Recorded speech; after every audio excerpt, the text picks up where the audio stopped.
দুর্গাপুরের 11 নম্বর ওয়ার্ডে কুরুরিয়া ডাঙ্গার গণেশ স্মৃতি সংঘের পরিচালনায় স্মৃতি রানিং নকআউট ফুটবল টুর্নামেন্ট 2026। টুর্নামেন্টে দ্বিতীয় প্রি কোয়ার্টার ফাইনাল খেলায় পরস্পর প্রতিদ্বন্দ্বিতা করতে মাঠে নামে গণেশ স্মৃতি সংঘ বনাম দুর্গাপুর এরিয়ান ক্লাব। খেলার শুরু থেকেই দুটি দলের মধ্যে জয় ছিনিয়ে নেওয়ার জন্য বল দখলের মরিয়া প্রচেষ্টা দেখা যায়।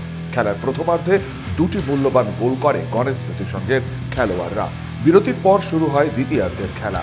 দ্বিতীয়ার্ধে খেলতে নেমে আচমকা আক্রমণ লক্ষ্য করা যায় দুর্গাপুর এরিয়ান ক্লাবের ফুটবলারদের মধ্যে, কিন্তু তারা গোল পরিশোধ করতে সক্ষম হয়নি। এরপর গণেশ স্মৃতি সংঘের ফুটবলাররা প্রতিপক্ষের গোল লক্ষ্য করে মুহুর্মুহু আক্রমণ চালাতে থাকে। এই আক্রমণের জেরে আরও একটি গোল করতে সক্ষম হয় গণেশ স্মৃতি সংঘ। খেলা শেষ বাঁশি বাজায় গণেশ স্মৃতি সংঘ 3-0 গোলে জয়ী হয়ে পরবর্তী পর্যায়ে পৌঁছে যায়। এদিনের খেলায় গণেশ স্মৃতি সংঘের আক্রমণ ভাগের খেলোয়াড় অজয় ম্যাচের সেরা খেলোয়াড় নির্বাচিত হয়।